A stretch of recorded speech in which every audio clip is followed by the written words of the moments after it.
In this video, we will show the steps to attach a data volume to a VM. Login into the StackBill portal.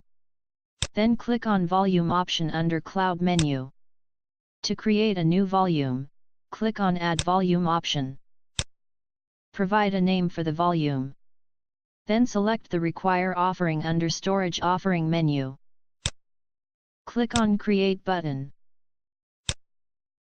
Data volume created successfully. To add a new volume to a VM, click on Attach button. Then select the VM and click Add.